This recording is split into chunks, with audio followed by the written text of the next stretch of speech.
Even Federer had to pull up to watch Eala. That's how phenomenal she has been over this last week and a bit. But Eala's run is done. She is out of Wimbledon. She showed fight, she showed grit, she showed determination. But today was just the beginning of something special.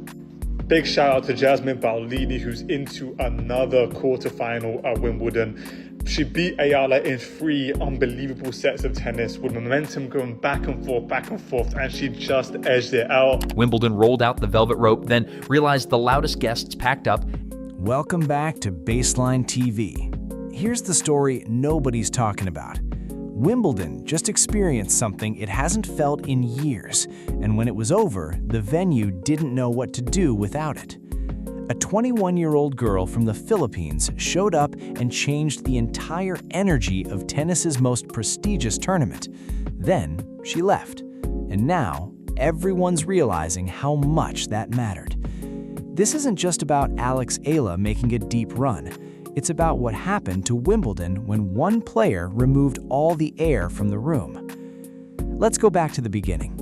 Before this year, most tennis fans outside the sport's hardcore circles had no idea who Eala was. She was a promising junior, talented enough to draw interest, but not yet the kind of player who changed how people watch tennis. Then 2026 happened. Then Wimbledon happened, and everything shifted. Eala walked into the All England club and did something no Filipino player had ever done before. She made it to the second week of a Grand Slam. But that's where the actual story gets wild. She didn't just make it, she beat Iga Swiatek, the defending champion, the favorite, the person people were watching to potentially win the whole thing. And Eala took her out in straight sets. That victory wasn't just a tournament upset, it was history. It was the first time anyone from an entire nation had reached this stage in professional tennis. What happened next was something Wimbledon didn't anticipate. Flags started appearing everywhere. Thousands of Filipinos showed up wearing the colors of their country. Practice courts that normally held maybe 50 people suddenly had crowds several rows deep, all just to watch her hit practice serves, all just to be near her. Even Federer had to stop and watch. The commentators started talking about her differently. The energy in the stadium changed when she took the court. Ordinary first-round matches suddenly felt like final matches because she was playing. The entire tournament's atmosphere shifted on her shoulders. And here's the thing that matters. None of it was manufactured. There was no marketing campaign, no complicated strategy to get people invested. The Philippines simply recognized what was happening. They were watching their country's greatest tennis moment unfold in real time. Massive public viewing parties erupted across Manila. Thousands gathered in sports bars and community centers wearing flags, waking up in the middle of the night because of the time difference. They didn't need anyone to convince them that this was special. They felt it. But who is this kid, really? Eala is 21 years old. She trained at the Rafael Nadal Academy in Spain, which immediately tells you something about her technical foundation. But her real strength isn't power or overwhelming serve speed. Her game is different. It's built on movement, anticipation, intelligence, and a refusal to lose points that appear already lost. She chases down balls others abandon. She forces opponents to play one extra shot, one more.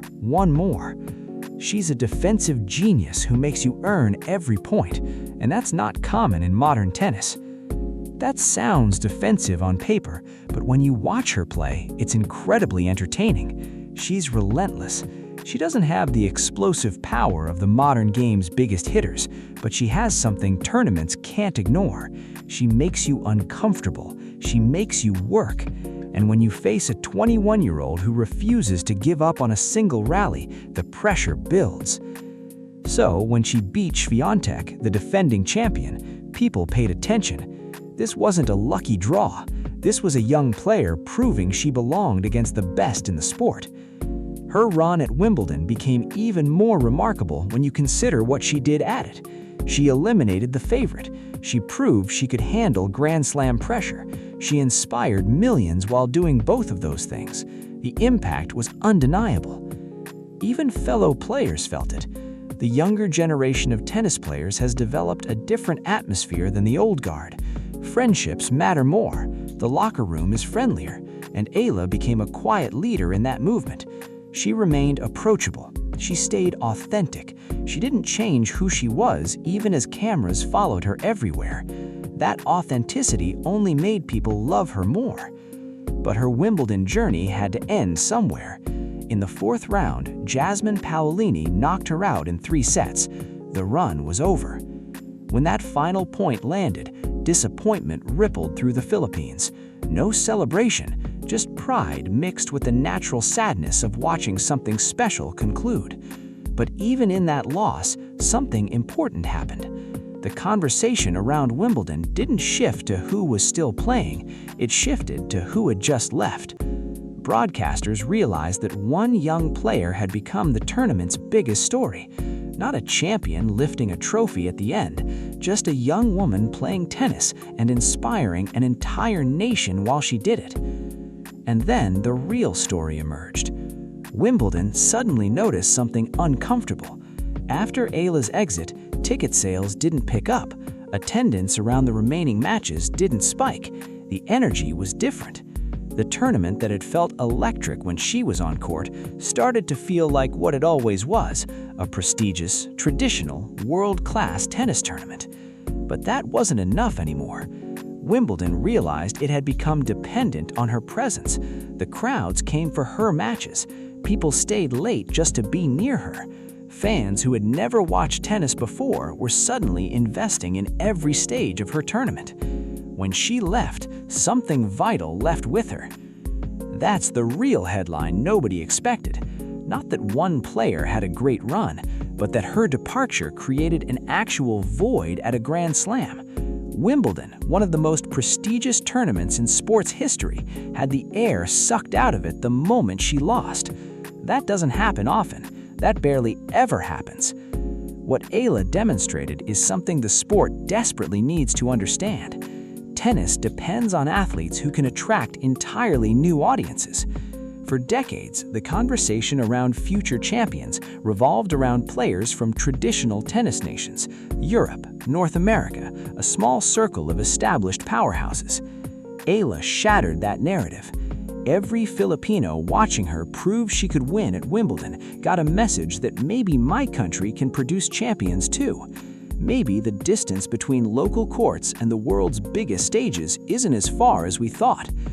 She's introduced millions of young people to professional tennis, not because the sport advertised, because they saw themselves in her story, because representation matters, because seeing someone who looks like you, sounds like you, comes from your country standing at Wimbledon's center court changes something in how you see the world.